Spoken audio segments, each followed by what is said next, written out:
Bienvenidos a Iterando Más, un canal en donde analizamos la solución a problemas de programación con un enfoque en el pensamiento computacional.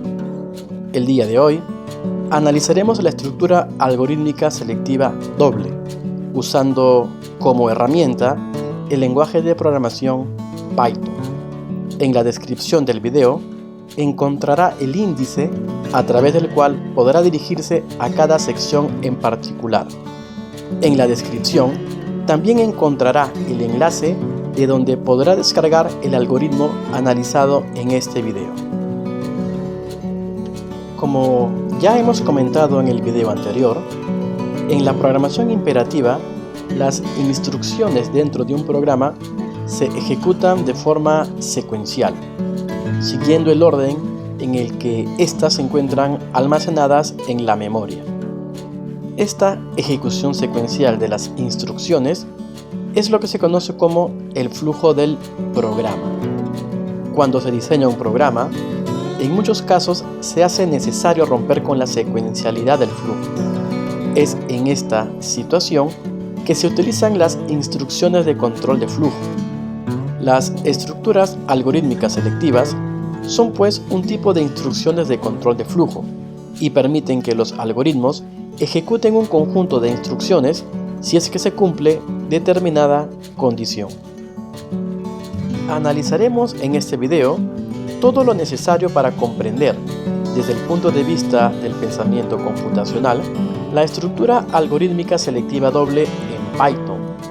Para esto, estructuraremos la presentación en definición de selectiva doble, representación en diagrama de flujo, ejemplo de uso en diagrama de flujo, representación en Python y ejemplo de uso en Python.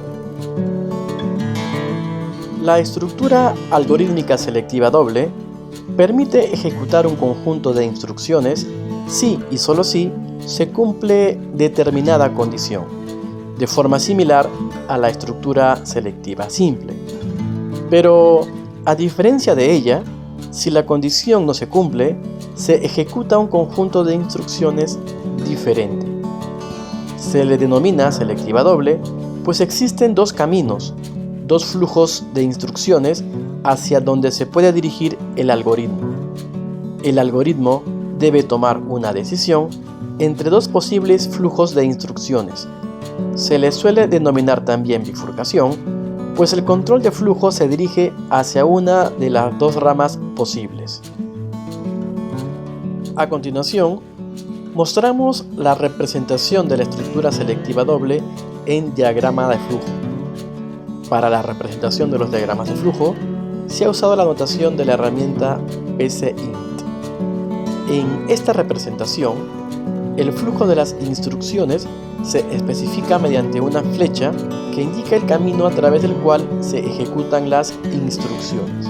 Normalmente se dirige de arriba hacia abajo de forma secuencial. La selectiva doble, al igual que cualquier otra estructura selectiva, permite alterar dicho flujo. Para esto, se verifica una condición. La condición se representa a través de un rombo. Como la condición es una expresión lógica, solo puede tener dos valores, verdadero o falso. Por este motivo, se diseñan dos caminos, uno a la izquierda del rombo etiquetado con F y otro a la derecha del rombo etiquetado con V. Si la condición es verdadera, el flujo se dirige hacia la derecha, a través de la rama etiquetada con V. Si la condición es falsa, el flujo se dirige hacia la izquierda, usando la rama etiquetada con F. Luego, se asocia un conjunto de instrucciones a la rama etiquetada con V y otro conjunto de instrucciones a la rama etiquetada con F. Cuando la condición es verdadera, se ejecuta el conjunto de instrucciones de la rama etiquetada con V, y si la condición es falsa, se ejecutan las instrucciones de la rama etiquetada con F. Como podrá notar, la diferencia que existe con la selectiva simple es que ahora se ha asociado una instrucción a la rama etiquetada con F, por lo que existen dos caminos alternativos, pero solo se puede ejecutar uno de ellos. La estructura algorítmica selectiva doble se usa cuando se tienen dos alternativas de operación o cálculo dependiendo de la condición, como por ejemplo en la función máximo entero. El máximo entero de un número real se puede definir como el mayor número entero menor o igual a dicho número real. Matemáticamente se puede expresar como el número n perteneciente a los enteros, tal que n es menor o igual que x y menor que n más 1. Usando esta definición, podemos ver algunos ejemplos de máximo entero. El máximo entero de 4.9 es igual a 4, el máximo entero de 3.2 es igual a 3, el máximo entero de menos 2.9 es igual a menos 3 y el máximo entero de menos 4 es igual a menos 4. Observamos que cuando el número es positivo o cuando el número no posee dígitos decimales, el máximo entero es igual en magnitud al número real truncado. Y cuando el número es negativo y posee dígitos decimales, el máximo entero es igual al número real truncado, pero restándole 1. Usaremos este hecho para resolver el problema del máximo entero. Primero, leemos el número x. Luego obtenemos el valor truncado del número x. Para esto usamos la función trunc, que retorna la parte entera de un número real. Una vez obtenida la parte entera del real, es fácil obtener la parte decimal a través de una simple operación de resta. Usando el valor truncado del número, diseñamos la condición. Si el valor de x es mayor que 0, o si la parte decimal de dicho número es 0, entonces el máximo entero será la parte entera antes calculada. En caso contrario, el máximo entero será la parte entera menos 1. Por ejemplo, si se lee el número 4.9, la variable que almacena la parte entera tendrá el valor de 4. Como x es mayor que 0, la condición de la selectiva se evalúa como verdadera. Por lo tanto, se ejecuta la rama etiquetada con v. En este caso, la variable máximo entero se actualiza con el valor de 4. Cuando se termina la selectiva doble, la variable máximo entero posee el valor deseado.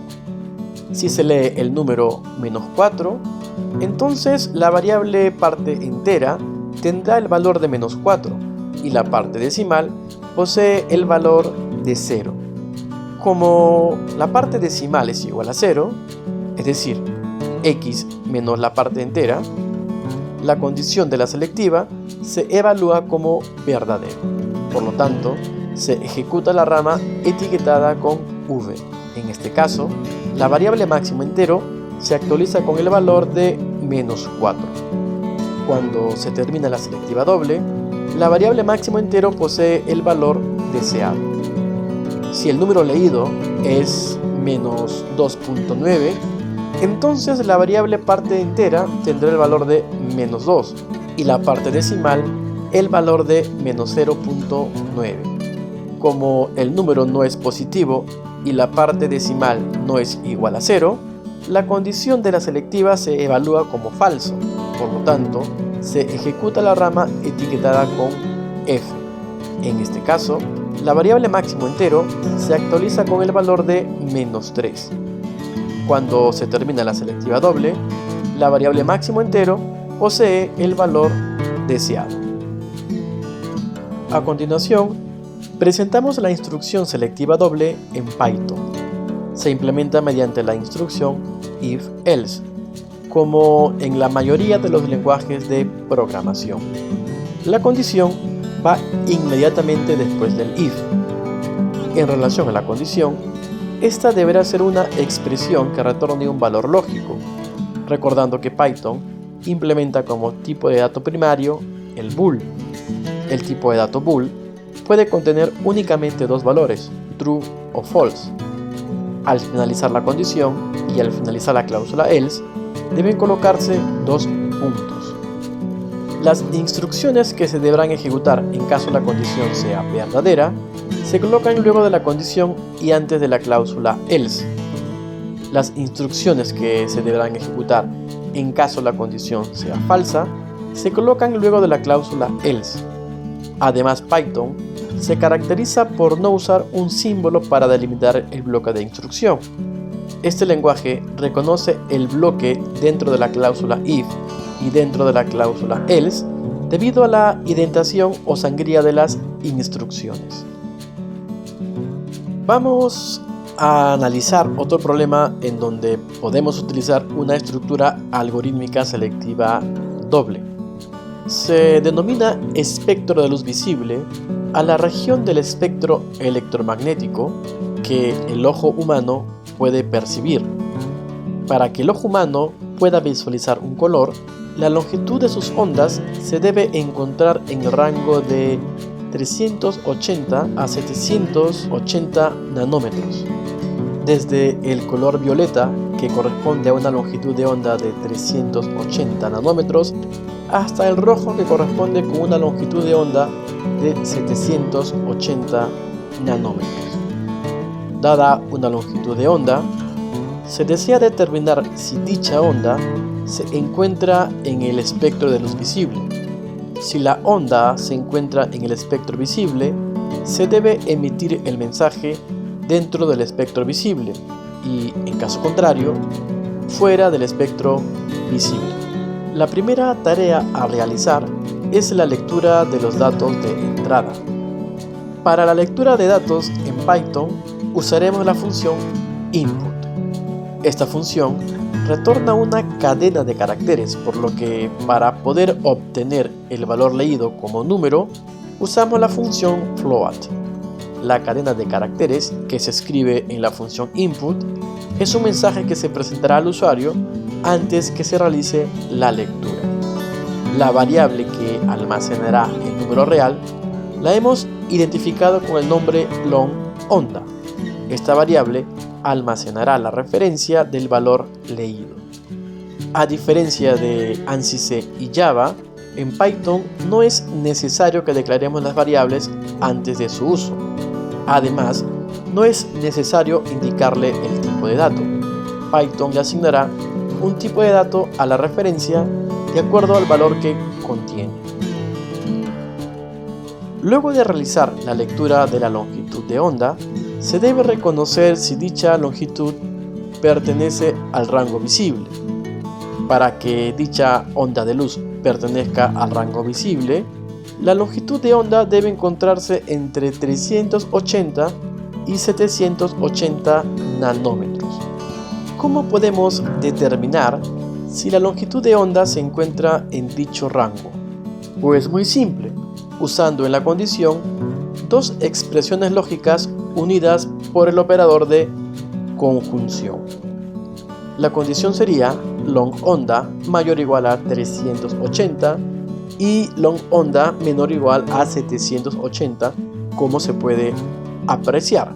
Es importante recordar que los operadores relacionales en Python son binarios, es decir, admiten siempre dos operandos, por lo que para gestionar un rango de valores debe hacerse uso de los conectores lógicos. Es muy común que al iniciar en el mundo de la programación se piense que es posible que la condición de este problema se pueda expresar como 380 menor o igual que el long_onda y menor o igual a 780. Esto es un error, pues como ya hemos comentado anteriormente, los operadores relacionales son todos binarios. En muchos lenguajes de programación, al colocar instrucciones como esta, se emite un mensaje de error, pero en otros lenguajes de programación no, por lo que hay que estar alertas. Si la condición se cumple, se imprime el mensaje dentro del espectro visible. Hasta el momento, nuestra solución es capaz de detectar o reconocer una onda de luz en el espectro visible, pero no nos dice nada cuando no está dentro del rango. Como queremos que se emita un mensaje cuando se está fuera del espectro visible, se debe incluir el comando else para que el flujo se dirija hacia otro conjunto de instrucciones en caso la condición se evalúe como falsa. En nuestra solución, cuando la condición se hace falsa, se imprime el mensaje fuera del espectro visible. De esta manera, cuando por ejemplo se lee la longitud de onda de un color verde de 500 nanómetros, al evaluarse la condición, esta se cumple, por lo tanto, se imprime el mensaje dentro del espectro visible. Pero si se leyera un color del rango ultravioleta, como por ejemplo 300 nanómetros, al evaluarse la condición, esta no se cumple, por lo que se imprime fuera del espectro visible.